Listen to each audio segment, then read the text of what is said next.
Dennis Wheeler, project manager for the Vote by Mail project. Barbara Jones, municipal clerk. Amanda Moser, elections. Tim Skip. Good drain. John Weddleton. Bill Hall. Mr. Wheeler, yeah, let's go. Thank you, Madam Chair. This is a chance for us to provide you with a brief overview of the Title 28 rewrite ordinance that's before the Assembly and will be heard at your next regular meeting. This is an overview that we've provided to the Assembly Elections and Ethics Committee. It's an overview that we've also provided to the Municipal Clerk's Office stakeholder group that has been participating and helping us with this project. And as part of that, we also received input from a smaller group, subset of that stakeholder group, which gave us some guidance on how to best address special needs for folks who may not be able to actively fill out their ballot on their own. So we can make sure we address those issues as they might come up in a vote by mail election if they wouldn't have otherwise happened in a poll-based election. So what I've done here, similar to the other presentations, I've made some markings in my document that I want to draw your attention to that I think would be of most interest to you. But of course, if you have questions along the way about something else, feel free to jump in. Page in line, Dennis. Yes, sir. And Mr. Weddleton had some questions, and John, I know that you said you didn't have them, and I'm pulling those up, so we'll be able to address your questions. Pull them up, Joe. Oh, all right, then we'll just go with your question. Okay. Okay, great. So my first mark is on page 3 at line 20. We are asking the Assembly to move back 1 week some of the dates that kick off an election to accommodate the extra time it takes to prepare the vote by mail packets and get those sent out. Because traditionally, we print ballots and have those available at the polling locations. Now we need them printed, provide them to a mailing house that will then package the envelopes and get them sent out through the post office. So you'll see that in the notice of vacancies provision on this page, and you'll see it again on page 5, starting at line 8, that deals with the time of filing the declaration and the time for withdrawing. We've asked that that be moved 1 week to provide time for that ballot bracket mailing. The next page I would like to draw you to is on page 7. Down at the bottom, subsection C, starting on line 41, talks about causing the ballot to be mailed out and what would be in the ballot package. Just of note, what's missing from that is any obligation or provision for the municipality to pay for return postage. So when voters receive their packets, it's up to the voter to either apply a stamp or drop it off at one of the 12 available drop boxes that we're going to have available, or at an authorized accessible vote location. Mr. Weddleton? So they're not free, you can't just drop it in, you get a stamp. Yes, sir. I guess we don't know the cost of this, because I mean, you can do a way where you don't pay unless it's used, right? You only pay for the ones that are returned. When we looked at other jurisdictions, and I know Amanda and Barbara both speak to this, but when we looked at other jurisdictions and what they were doing, one of the concerns with bulk mailing is the cost, number 1, and 2, bulk mailing has timing issues in terms of getting things delivered and aren't prevalent with first class mailing. And our direction from the steering committee when we started this project was not to obligate the municipality to pay for that return postage. So that's not bulk mail. Because, you know, it's return postage paid, that's not bulk mail. So it's, as Dennis mentioned, it's, the bigger concern is that it gets slowed down when it comes back to us, and because there is timing issues when we receive the ballots and when stuff is tabulated, we want to make sure that we are using that first class mail, and it's pretty significant expense to, if you're not impacted by that, if you're having it come back first class paid, it's significantly more expensive. But further on to that, we have done some significant research on what other jurisdictions are doing. Most jurisdictions do not cover the cost of postage stamps, and we're also seeing trends in all vote by mail jurisdictions that people are taking advantage of the drop boxes. people really appreciate the security of the Dropbox, so they're not concerned about getting it lost in the mail. They know that they're gonna put it in the Dropbox and a trained election official is gonna come pick it up. So we are seeing more increases, and I think that's something that we've talked about. We're starting out with 12 Dropboxes, and that would be a better use of municipal resources to consider purchasing more Dropboxes maybe than paying for the return postage. Just fun, I mean, if you look at people do surveys, mail surveys, I mean, you get dramatically better returns. It's pretty, mostly because who's got stamps? Jones? You know, Mr. Weddleton, we agree that that is a potential issue. In fact, some of the statistics show that young people don't know how to get stamps.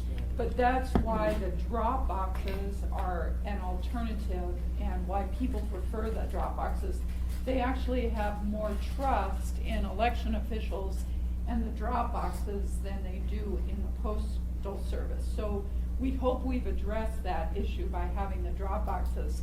The other thing that I would like to mention is that in the C that's attached to this ordinance in your packet, our analysis is that the cost to voters, so the private sector cost, the cost to them would be the 34-cent stamp, or whatever a forever stamp would cost, I guess. But we believe that that increased cost to voters is truly offset by the fact that they don't have to drive to a polling location. So our analysis was that there's really a zero private sector cost. Thank you, Mr. Weddleton. Mr. Peterson? I just wanted to point out one additional thing. It's not only do we have one election official picking up the ballots, there are 2 election officials going to pick up the ballots at all times. So that way everything, there's no questions about it. I just wanted to bring that up. Thank you, Mr. Peterson. Mr. Wheeler, Chief Attorney. Thank you, Madam Chair. Just as an aside on that point, before I move to the next one, the ordinance doesn't in any way prohibit the municipality from paying the postage down or it chooses to do so. It's just, I want to make the point, it doesn't call out specifically that we're obligated to do it.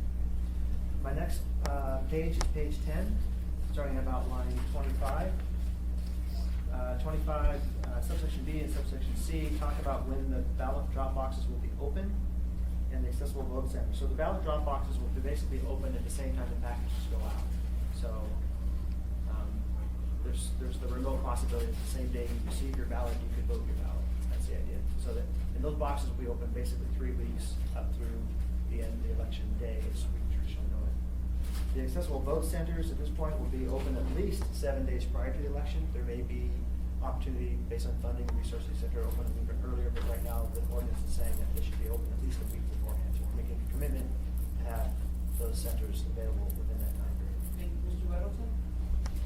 I think when I read this carefully, I think it was unclear on one thing. So will you be checking those every few days to get the count started earlier, or is it you don't start the count until election day, is that right? Through the chair, Mr. Weldon, what will happen is, I imagine, depending on what sort of traffic we're become generally aware of, we might check them the first couple of days. If they're pretty empty, come back a couple of days later. Won't necessarily be every day, but it depends on which drop boxes are used most heavily. In terms of counting, what will happen is through this ordinance, municipal clerks will be able to start the processing of envelopes to verify signatures whenever they feel they have a volume to justify it. They don't have to wait until the actual close of the election day to start that process. They could even start scanning ballots, but there won't be any tabulation available to the public. In order for the tabulation to happen, someone has to put in the right passcode, thumb drive into the scanning system, physically carry that over to a tabulating upload to get those published. That won't be allowed until after the polls close. Thank you, Mr. Weddleton. Mr. Trainee? As you might tell them, there's 2 separate machines, one that does the scanning, one that does the tabulation. The 2 are not connected together. That's correct. Because that was a concern we had. Can somebody get an early count in? The answer is no. Yeah, they're actually physically separated by several thousand feet in the election center, so the envelopes are processed and they go to a different area where the envelopes are open, the ballots are taken out, so at that point, you can't associate the vote with the voter. and the ballots will go to the ballot scanners, and they scan the actual votes on each ballot. The next page I would draw your attention to is page 11, right in the middle of the page, line 23. As you may be aware, when you are at a polling location, you are not allowed to campaign within 200 feet of that polling location. We have added a similar provision for the drop box, but that limitation is 50 feet. We had a very robust conversation about why there's a difference here. The main thing is that by the time you get to a ballot drop box, you've already voted. So in theory, you're no longer under the influence. Your ballot is sealed up in an envelope. So you don't necessarily need a 200-foot buffer, but you don't want to be impeded getting through the ballot box. And so we figured 50 feet was a good number, similar to one we've seen in other jurisdictions. Okay, the next item is page 12, middle page, line 23. So the voter registration database is what drives whether or not we have you in our records as someone who's eligible to vote. And that's a database that's maintained by the state, not the municipality. We rely on the state to maintain its records, which it does on a routine basis under regulation. The point being, however, if there's any discrepancy where we can't identify the voter as eligible, we will still allow the voter to vote. They just vote what's called a question ballot that goes into an envelope that's processed separately to try to verify if they're eligible, even if they don't show up on the voter registration. That's standard. There's nothing really new there. We just call it out here to make it more clear how it's going to work. So that there's no. We want something in writing somewhere so people can see that no, they can vote even if they're not necessarily eligible. We don't leave it to an election official on their own to make that decision. There's a process that goes through that, so that there's plenty of opportunity to correct an error. The next page is page 13. At the bottom, replacement ballots. We had to come up with some provision for a situation where someone's trying to vote from home and they spill coffee on it, or the dog runs off with it, whatever it might be. You know, at a polling location, if you make a mistake, you have the right to just get a new ballot right there at the polling location. Well, now if you're at home and you're voting and it happens to be the last day, you don't have that convenience, so what are we going to do? Well, we've got provisions here that allow someone to get a new ballot. And if time is so short that they can't be accommodated through this process, we do provide for methods for voting by fax or voting by email. The next page is page 14 at the bottom. It's just at the very bottom, lines 49 and 50 in the next page. This just points out that we will not accept delivery that requires us to pay, like COD, right? So if someone wanted to ship it to us cost on delivery, that we will not accept that as a valid package.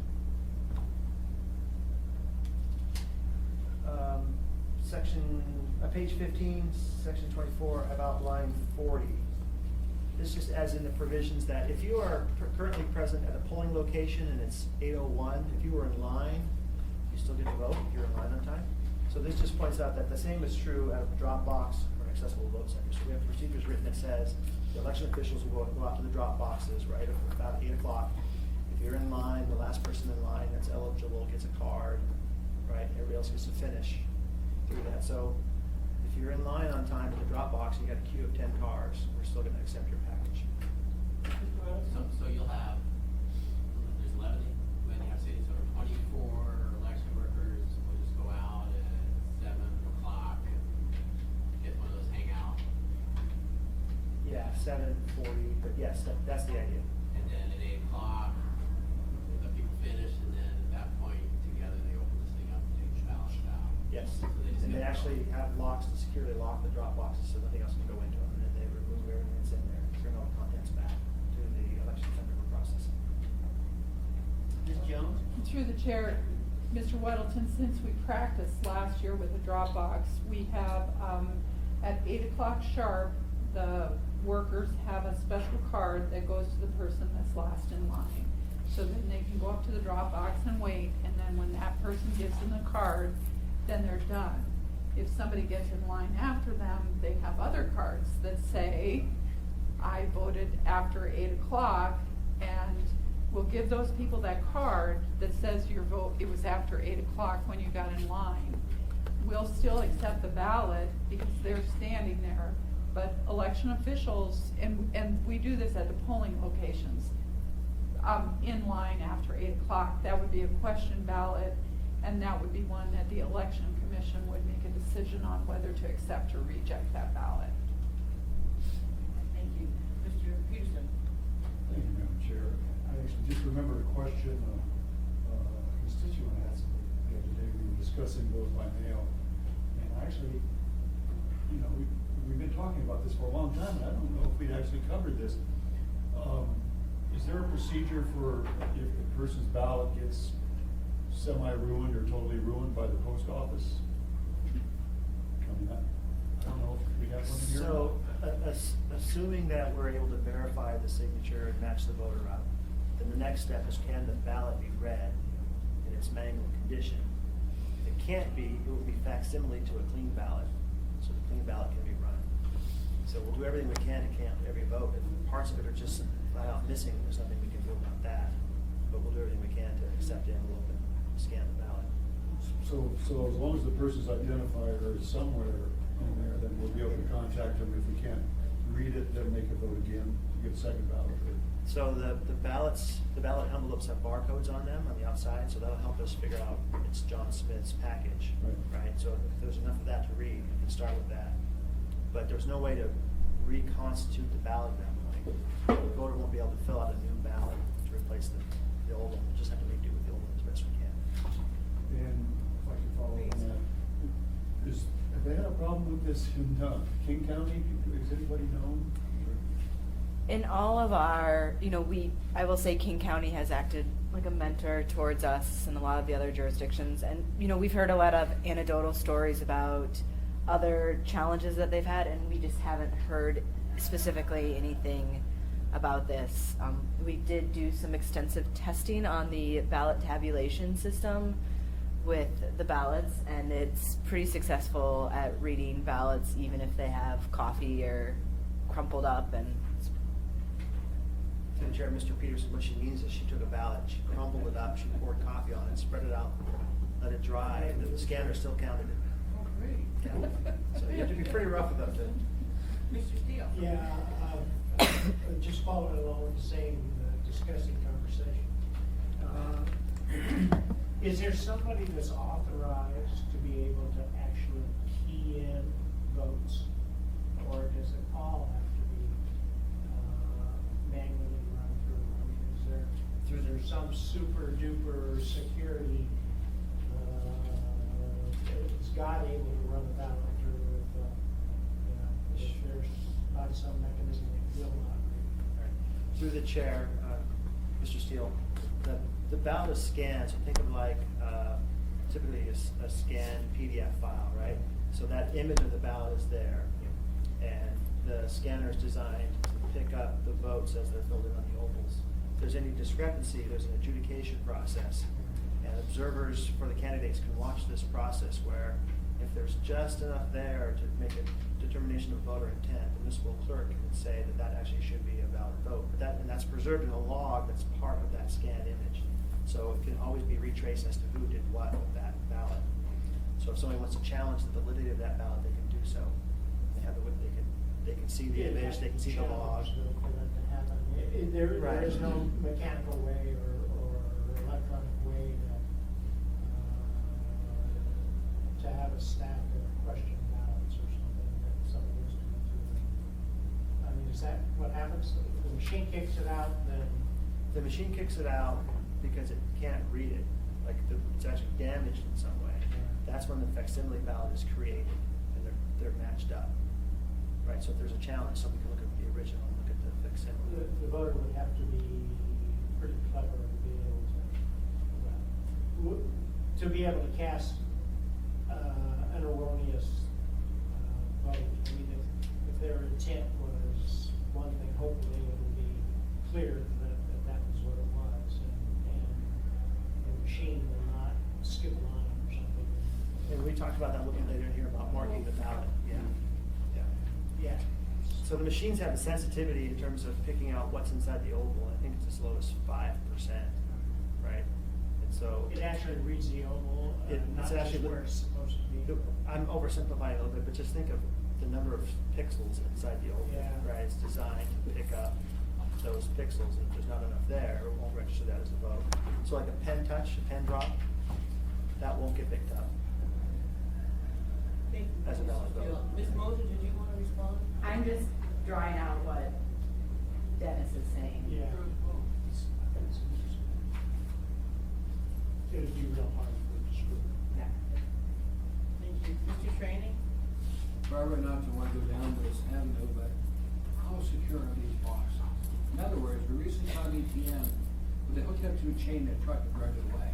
My question to you is, do we have cameras to videotape these machines, or how secure are the boxes? We tested them. Through the chair, Mr. Trainee, the boxes are 1/4 inch thick steel, welded, provided by a company called Boat Armor out of Washington State, that are used in jurisdictions down there. They have special locking mechanisms on the slot for the envelope, as well as the door on the back to remove the envelopes. Ski's shop, O&M, mounted them on, I'd say about 6 to 5 inches of concrete, and they're in 4-foot square pads. Okay, so they're pretty secure. They're pretty heavy. Now, could a front loader drag it around? Yes, they sure could. But otherwise, they're, yeah, so in our process of finding locations, we tried to find locations where we hope to have good camera Good lighting. visibility and good lighting. It's not perfect in every case, because we're balancing the security issue with places where you can have good traffic queuing and snow clearance. Are they muni-owned, or at least muni-occupied, and so on, so we have to make some trade-offs there, but, it's not impossible for someone to get, because they have Thank you, equipment Mr. and Mayor. everything. It's just, we live in a strange day and age now. Yes, sir. I hope people see more value in an ATM than envelopes. Thank you, Mr. Training. Ms. Jones? Thank you, through the chair. Mr. Trainee, one of the other things, and this sort of goes to Mr. Weddleton's question, the more often the clerk's office picks up the ballots, the less risk there would be if someone did damage. And obviously that is to some degree a staffing issue, but on a daily basis, it wouldn't be too hard to have this 2-person team that just does the loop around the municipality, and we get all the ballots every day. So that's tentatively our plan. I think on election day, it's obviously gonna be more complicated because we're gonna need more people. But I think that we can eliminate that risk as much as possible. Then if something like that did happen and someone said, well, my ballot was in there, well, we have a very clear system, as Dennis mentioned, about replacement ballots. And we'll know if someone had already voted, it wouldn't matter. So, but we would certainly give anyone who believes their ballot was in that box an opportunity to vote again. Thank you. Thank you. Please continue. The next page I've marked is page 17. And this actually just touches on what we've been talking about, starting at line 15 down through 25. This talks about the 2 election workers going to the drop boxes and checking them and so on. The next page I draw your attention to is page 19, starting at line 7. So several years ago, we put together 2 handbooks, if you will, for observers and poll watchers, because we had a lot of interest in that particular election. So we needed to come with some procedures. What we did is we basically adopted a lot of what the state uses in their handbook for the observers and watchers. We need to update that to accommodate voting by mail. That document is in its final draft, and we're going to have it to you before the public hearing on the 28th. So that'll be a modification we may have to do through a S version of Florida. Next page I would draw your attention to is page 22. Down at the bottom, this is 2860-040 special needs voting. There's a lot of interest in this. And it's not readily understood that currently the municipal clerk's office does a good job of providing support to people who might be in a car accident in the hospital, so they're not going to be able to get to the polling location, and they haven't applied for an absentee ballot. So what do? Well, there's provisions already in code about providing them with a ballot. So we're going to continue that process, and we just sort of modified it a little bit to accommodate voting by mail. So that should be well covered. I'm sorry, excuse me, Mr. Middleton? Back up to 21, page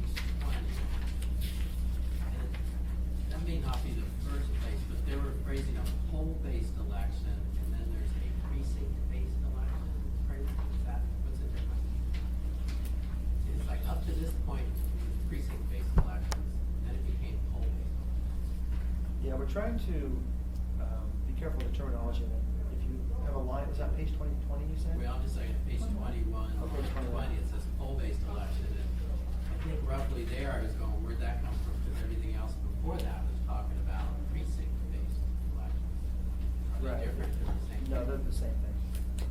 So if there's a difference there, we'll check it. And I didn't see a definition of it. So essentially, the idea is that precinct or poll-based election is when you go to your specific precinct and you vote at your polling location within the precinct.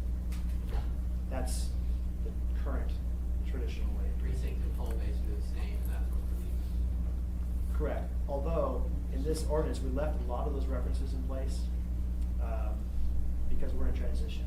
You know, in a year or two from now, when vote by mail is the way to go, always, a lot of the language regarding polls can be removed. We would want to clean it up. I was just looking, it wasn't Yeah. consistent, so I was, Sure. oh, maybe I missed something. So we'll check that. All right, thanks. Thank you, Mr. Weddleton. The next page is page 24, line 15 roughly. It says if the voter is unable to sign, they can still make a mark on the envelope as long as, and we'll process that as long as they have two people sign it. In this case, for special needs, it's their representative and a witness. In other situations, it could be two witnesses. If, you know, your hand's broken or you have some physical disability that prevents you from signing in your traditional way, well, that presents a problem for us because it won't match your signature in the system. But if you give a mark and we have two witnesses there, that'll help us verify that that's a valid vote.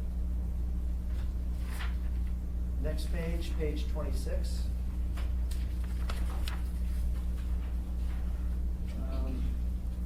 Let's see. Oh, yeah, so this section, starting at about line 19, 2860-060, this is where you can vote by facsimile or email if that becomes necessary.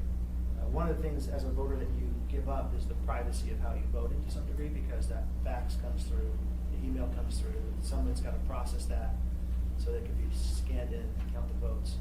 But, you know, in a situation where you haven't gotten your envelope or you accidentally destroyed it, there's still a way for you to get your vote in. Page 27, line 19. This just addresses the deadline for returning your ballot. Typical with voting absentee by mail, there needs to be a postmark, and we need to be able to validate that postmark, and we need to receive it in time. So even if it's postmarked on time, it doesn't get to the municipality for a month, that obviously is not going to be counted, but if it gets there at least on or before the opening of the public session of canvass, we'll should be able to process that ballot, no problem. Mr. Weddleton. Yeah, maybe two different. I don't know, why it's just done, I mean, so only USPS, you can't use FedEx or FedEx something in the city hall or? Through the chair, I guess that's a question of whether you've ever accepted a FedEx date marking. The answer is yes, so we need to accommodate that. Thank you, Mr. Weddleton. I have a question. Okay, and maybe it doesn't affect the fact that it's coming to the municipality, but there's a big issue, at least in my subdivision, with mail going to the wrong homes, and sometimes you don't get it for a long time. What's your thoughts on that? Through the chair, this is one of the problems with the state voter registration database. It provides a resident address and a mailing address, but Amanda, working with the GIS group here at the community, has discovered discrepancies in that addressing relative to where the house actually is or what the proper address actually is. So right now, we have a process in place where she works with Tina Miller to scrub that data and perfect it using community data resources. And our plan going forward is to continue that process where we have an agreement we're working on with the state in concept where the state will send us the data through a secure site. We'll process that data through the GIS group and then provide that to the election system that we're using into the mail house so that they're as accurate as we can make them with the information that we have. If somebody doesn't get their ballot, within Yeah, that, that's kinda what I'm within a saying. couple of weeks before the election, you know, if they're 5 days They need- out, and they still haven't they seen need- it, they need to contact us and we'll Right. get that squared away. They come and propose it. I think, in light of your concern, that's why we also have the ballots mailed 21 days before, so there's significant time for a voter to be able to receive it, and then if they still haven't received it, the accessible vote centers open a week before. They'll be able to access the ballot there. Thank you. Yeah, I'll follow on that, just as a point of reference, last month, 4 times I received mail for my neighbor in my mailbox. So delivery is sometimes a problem with the post office, but you're right, if it's out there long enough, you don't have your claim. But right now, I'm counting on my neighbor to give me my mail, they're counting on me to give them theirs. Through the chair, Mr. Steele, you're right, there's that human component, right, where the addressing is correct, but Yeah, they got them stacked, right? But the postal Just worker take puts it in the one wrong- out of the pile. the wrong box on your street or, yeah. Thank you, Mr. Steele. The next section is page 29, starting at line 10 through line 18. This is the provision that I mentioned earlier where the processing of the envelopes and then ultimately the ballots can start. We just don't push out results until after 8 o'clock on election day. The next section I'll draw your attention to is on page 32. Pretty much the entire page is about the signature on the envelope, on the return envelope. And what we've done here is imitated what other jurisdictions are doing in terms of how we process the signature and how we validate that it's a good signature. Because obviously your signature changes over time. The signature that we may have on our record through the voter registration system may not match exactly how you're signing your name today. But we have provisions in here that we are imitating where we have criteria to match the signature the best we can. And other jurisdictions actually provide training for their staff, including Washington State, where they use a state trooper, retired state trooper, to provide the training. So we hope to do something very similar to that, provide training to the workers on how to identify. And what's going to happen in our system is the envelope is scanned through the Bell & Howell envelope machine. That signature scan will appear on a computer screen where an election official can validate that signature relative to another signature that's displayed from the voter registration database. So you can get signatures up like this on the screen, and they can approve it or disapprove it based on what they're seeing. If they disapprove it, it goes to a secondary level processing to get another check. So it's not just one person making the ultimate decision over and over again. Then, if it is rejected, even at that point, there's a process in here where we notify the voter. It'd be nice if we had phone numbers and that sort of instant media method to contact them, but we're not going to have that. It just doesn't exist in the state system. But what we will do is send letters, and if we happen to have a phone number, we'll try to call them, create a contact one, let them know there's an issue, so we can attempt to resolve it before the close of the election. Mr. Middleton? You know, this looked fine, but we must be doing something now, right? If we get an absentee ballot, we compare signatures. How do we verify? Through the chair. I thought you were saying something else. Currently, we aren't comparing signatures. The signature must be witnessed. So This that's is brand new procedure. Yeah. So if you were to vote absentee by mail, when you send in your ballot inside the envelope, you do sign it, but you put identifiers on it, you have witness signatures. That's the validation that we have. We're not going to have that. Instead, we're going to validate your signature against the database with your signature in it. Thank you, Mr. Middleton. Next page, page 33, line 15. This is, if they get the letter that their signature has a problem, the voter will have on that letter a form that they can fill out and return if they want to, or they can come down to one of the accessible vote centers or the election center and try to get that resolved that way. Next page is the bottom of page 37. Mr. Middleton? It's not on 34. 34. You have 34? Okay. Basically 29, line 29. When I was thinking about this, it says all ballot tabulation, processing used and so on and so on. So, you know, I was thinking like we're doing this light service area thing for Girdwood, that were mail ballot, 30 people or something. You fire up the machines and get all your people in there and use the machines, or can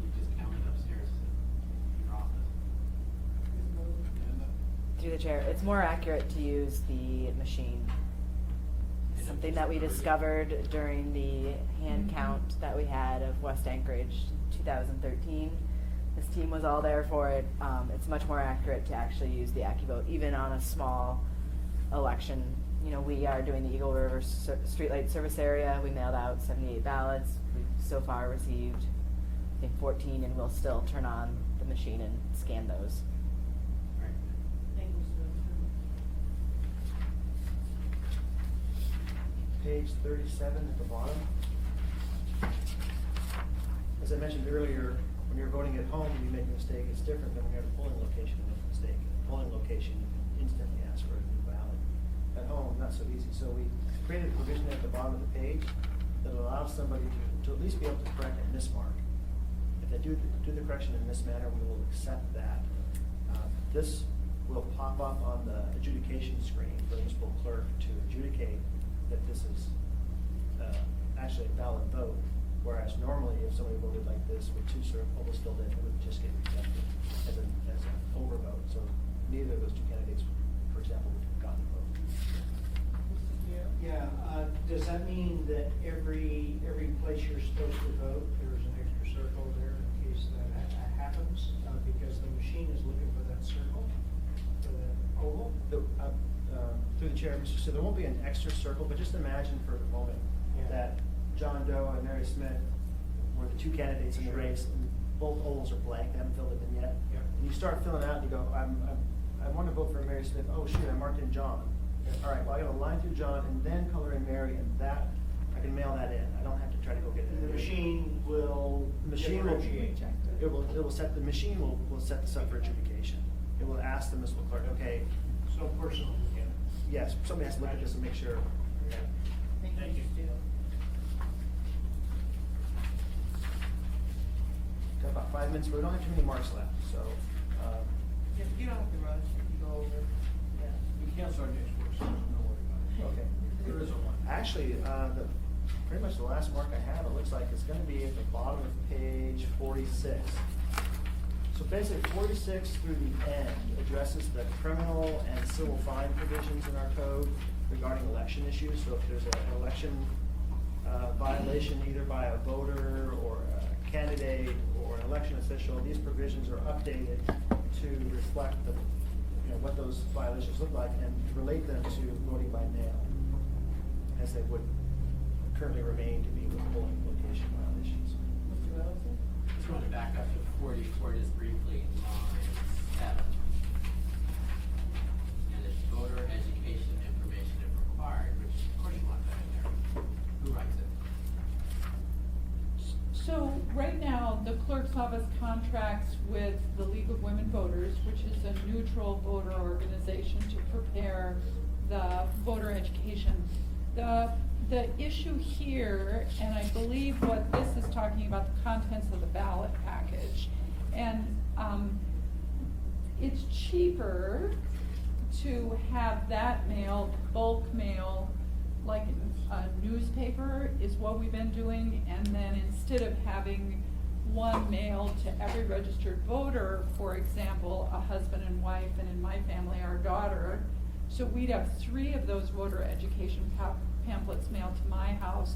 Instead, if we do it separate, it's just 1 per household, and that could be cheaper for us instead of mailing it first class in a ballot package. I understand. So, when it says voter education here, it means how to use the system, not information on the ballot. Right? No, that's it. No, if you notice number 2, it's instructions for voting. Okay, so, I mean, I read this and I thought something like League of Voters does would be included in with the ballot. That's It- very risky. It could be, is what this is saying. It could be. In most cases, we would suggest that it's better, if not less expensive, to do that kind of mailing separately earlier, Right, I for understand example. that. I look and say, okay, well, so at some point perhaps, assembly members support something and they say, let's require that this information be in the ballot, and John will write it. Well, I have my cert review and I write of course you'll support the Parks and Rec service area expansion, and here's why. And if I write it, it's gonna have a certain correct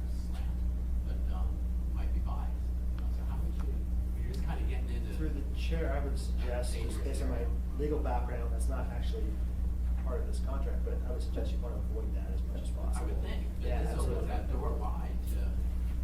Yeah, I think So this I is. like legal words that come separate, and I kind of think, mentally, I think of it's different, it's in the ballot, and it's something that's written, it could be written in a biased way. So voter education in this situation could be something that tells you what the ballot box locations are, what the ballot box hours are, where the accessible vote centers are. That's two.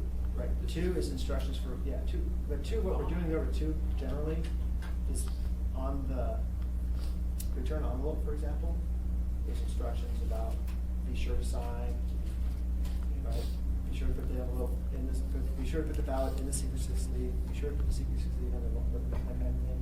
So, yeah, we've left the opportunity here for other kinds of voter education information. We're hoping that would be what, how it's used, but. So yeah. what we do vote by mail for, or I guess we won't, but we're talking about the Birdwood expansion. Gosh, a map would be nice, and this would really lend itself to that. So I don't, including a map with their ballot. Ms. Moser? To speak specifically through the chair about the Okay. Girdwood, we're gonna include a map on the ballot. Oh, you will actually, Yeah. oh, that's good. Ms. Jones? Through the chair, Mr. Weddleton, that will be because the assembly will pass the ordinance that requires the proposition and the map to be included on that ballot. So that is some action that you will take, and then we will place that on the ballot. I think that one of the other issues, we have done a pro-con before in the voter education information, and we could do that in the future again. I'm not positive it was particularly successful or explained the issue that we were trying to get explained to the public. But I would suggest that the municipal clerk's office has an obligation to run elections in a neutral and impartial manner. And I think we've worked with the municipal attorney's office when Dennis was the municipal attorney or before fairly successfully. And it probably is one of the closest places where the assembly and the clerk's office could have a conflict. But I think so far, we have respectfully recognized that although you're overseeing the election, we're administering it, and you want us to administer it in a fair and impartial manner. I do want that. Maybe it's, I just, and not reflecting on you, I just thought, okay, 30 years down the line, we're all gone. There are parameters, voter education information approved by the assembly is required, or something, some check in there, so that you guarantee there's impartial or something. And I talked to League of Women Voters just a few days ago to see if I could get something about this partial service areas mentioned in there. And they said, well, municipal stuff, we don't do pro-con. So, is that Ms. correct? Jones? Through the chair, Mr. Weddleton, I would suggest that you should be contacting the clerk's office, because the clerk's office prepares the educational material and contracts with the League of Women Voters. In fact, I would suggest it could potentially be a conflict for you to be doing that. I didn't know you had that relationship, so I just Googled them and called them and emailed them, and they never mentioned it. They're in contact with them. If I could make a comment, as part of our budget, that we hire them. I'm supposed to be reading that. But anyway, no, you're fairly new still, so it's okay, now you're gonna get a little Well, it's bit. good to know. Yes. But that, they never informed me when and I said, I'm on the assembly, and I'm sponsoring this, can I write for a little blurb? And she said, oh, I went to the board, talked, and they said, you provide information. There was never any of this contact you, so you might clear that up with them. I wasn't trying to do anything sneaky, I just want to get the word out. Thank you, Mr. Littleton. Mr. Shaney? We stay so far away from the clerk's office on the assembly. Our pictures are even taken off the wall at the running for office. Because each file, pictures are off the wall up there. We have a complete division between the clerk's office and the assembly. In fact, I tried to arrange the ballot issues and when they show up, and she told me to buzz off and jump out a window. We're completely separate from them. We have nothing at all to do with them, nor can we totally from voters. We'd like to write it. We've never gotten involved in that. We should have a separate distance between us. Barbara? Thank you, Mr. Shaney. Ms. Jones? Thank you through the chair. I would like to clarify, I've not told Mr. Trainee to buzz off. I've always said that I would be happy to discuss that with him. Yes, you've never accomplished what I wanted though, have you? The message was the same. Thank you, Mr. Jones, Mr. Steele. Yeah, however, you guys do have new dartboard covers, took our pictures off here. Is this going to be more or less labor intensive? I'm sorry, I didn't catch that. Is this process going to be more or less labor intensive? Through the chair. Through the chair, the labor is going to be packaged differently. Much like sunlight here in Alaska, it's gonna be the same amount, but it's just gonna be in a different format. So we currently spread out the work with 600 workers across the city, one day, 13, 14-hour day. Now it's gonna be a smaller group of workers, about 60 that are gonna work 2 to 3 weeks around the election, an 8-hour day, taking a lunch, taking breaks. So it's just gonna be packaged differently. I'm thinking about having to go out and pick up the boxes and all that stuff around. That's a transportation issue, and carrier, vehicle. And So think instead about, we currently have 122 polling locations that we deliver, 746 voting booths, 122 black ballot boxes, a handful of chairs and tables and vote here signs. I mean, it's comparable. packaged differently, but it's more centralized, which is easier to manage. So we're not gonna save them. When we've done the review of vote by mail, there's a significant startup costs, but over time, from the research that we've done, jurisdictions do appear to save money, and specifically if you are looking at cost per vote, because there is, with the research that we've done, there has been an increase in voter turnout when people go to vote by mail. So we have to absorb this startup costs, the major equipment that we have to purchase, but if you think about wear and tear on equipment, when you're traveling 122 pieces of it back and forth each year versus one centralized piece of equipment that is only handled by trained election officials, it's completely different. There's a benefit to getting great participation. That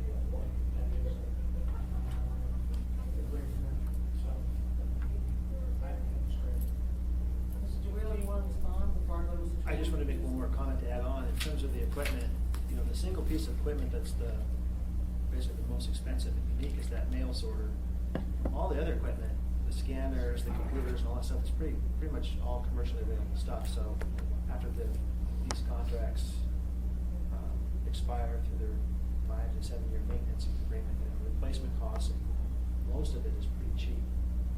In this election time, the clerk's office just had the scanner sitting in their office for some reason. Something comes in, there's a need to scan something. It's all going to be meticulously controlled. So the scanners that scan the ballots are Canon scanners. They're about this big or so. Theoretically, you could repurpose them, but you want them to be ready to go at your election time. So it's a question of how they want to best use them. Ms. Mosley?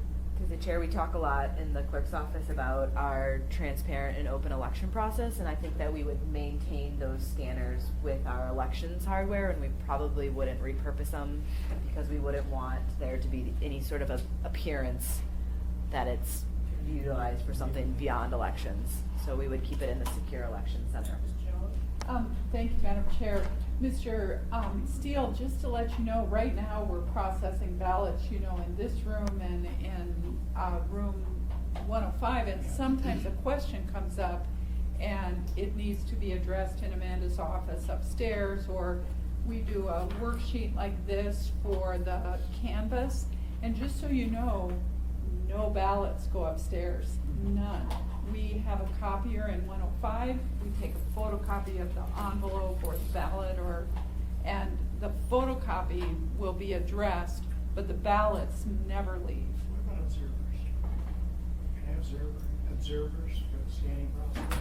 Yes, I actually have something I can show you right now, if you don't mind. Madam Chair, is that all right?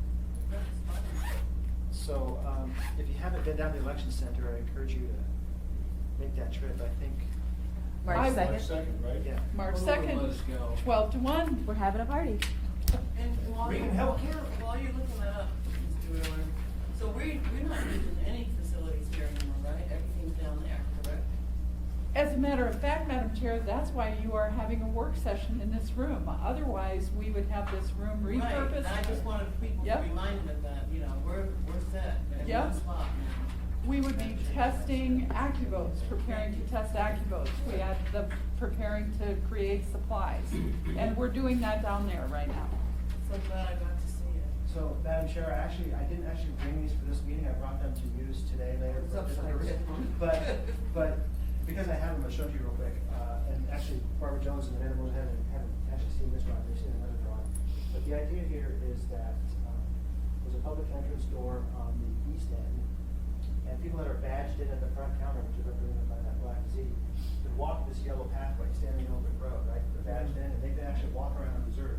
At the same time, all of these blue circles that represent cameras will provide a feed that's recorded on a 30-day system inside the building, but it will also be displayed at that public camera on a column on a large television screen, so people can stand there and watch the camera to see what's going on the floor. So, Give us the address again. 619 East Ship Creek Drive, Suite 101, MOA Elections Center. So we'll be able to walk 100, on this. 100. We'll be able to walk on the yellow brick road only.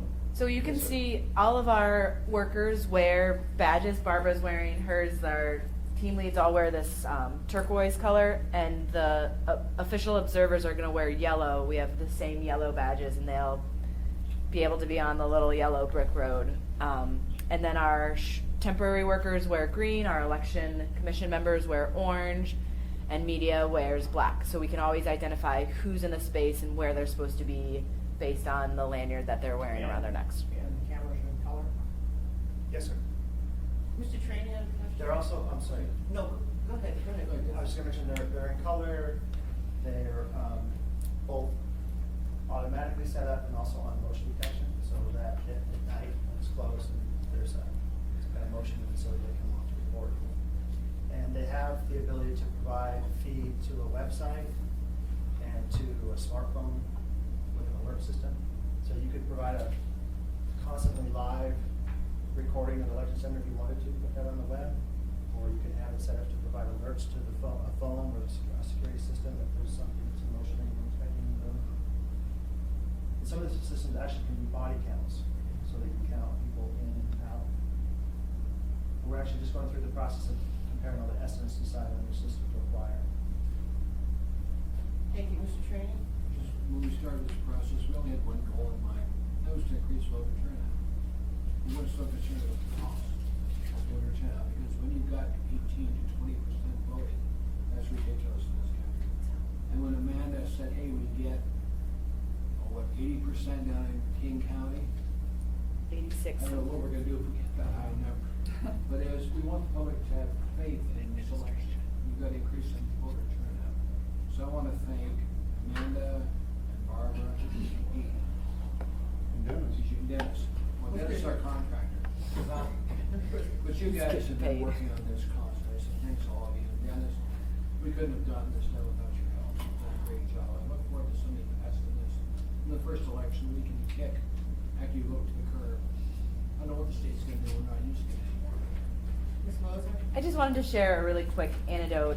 We've talked a little bit about the Eagle River Streetlight Service Area, and that election day is on February 28th, so we're about 5 days out from it. We mailed ballots to 78 voters, and we've already received 20% of those voters back, and we're still a significant time out. So we, on even this small little test of a vote-by-mail system, The return. it's the, we talk in elections about things that drive voters to the poll, those sort of big issues. We're talking about lights here, and we're already at a 20% voter turnout. So we do think that the method of voting is going to be an increase in voter turnout. We're excited to already see it with this small little test streetlight service area. Thank you, Mr. Trainee. Now, when's the lieutenant governor coming to see this operation? he's coming to the party on March 2nd that everyone else was invited to. Well, we can talk to him about how great it would be if we did the whole state election, and this thing works perfectly. Exactly votes gotta go away now. Technology is old, it's failing, and at some point in time, it's gonna die completely. You can't even get memory cards anymore, or batteries for those things. So thank you. Thank you, Mr. Train. Mr. Peterson? Thank you, Madam Chair. I was just wondering, are we planning to try to hire the 60 people from the group of 600 that are currently involved in the elections? It's good. I think that's good because, you know, their experience will come in handy a little bit. And if I could follow up with that. If we're gonna be taking lots of video of the counting, how long are we required to keep that video on file? Through the chair, Mr. Peterson, the code currently requires us to maintain election records 30 days after certification of the election. And I'm not positive what our feed is going to be on, what our recycle time is on the video. Well, we're looking at a 30-day system, so it'll have basically from the time we decide to activate it to close, right? So it's 3 weeks, we want to run it that way, and hold that much information. But you have the public session to canvas there, you can run a little bit longer, but right now we're looking at a 30-day system. It's just a matter of buying storage. So if we choose to up the storage, we could add more time. I just wondered because, you know, we've been talking about all these marijuana licenses and they're required to keep all this information for a long period of time. So, I had a fundraising idea for the muni. Once actually, we don't own those AccuVote machines. I was thinking maybe if we could sell chances to people to take a big sledgehammer to break up the AccuVote machines. And, but actually, the money would have to go to the states and say, Or you wait till the auction off and pay, you know, get hold of Ron and pay 5 cents on the dollar. there you go. Thank you, gentlemen. Mr. Wellington? I said, well, and then jumping back to page 6, line 39. That mural goes on for about 10 minutes. And it seems like you could just do uni.org/election or something. That's Simple. correct. So That it's is on your- long, it's hard to print, and don't remember. First line, You're right. Or just put a euro, and you can choose it each year instead of locking yourself in. Which line are you on? Oh, 39, page 6. It's just a long euro, it's complicated. Uni.org/department/assembly/.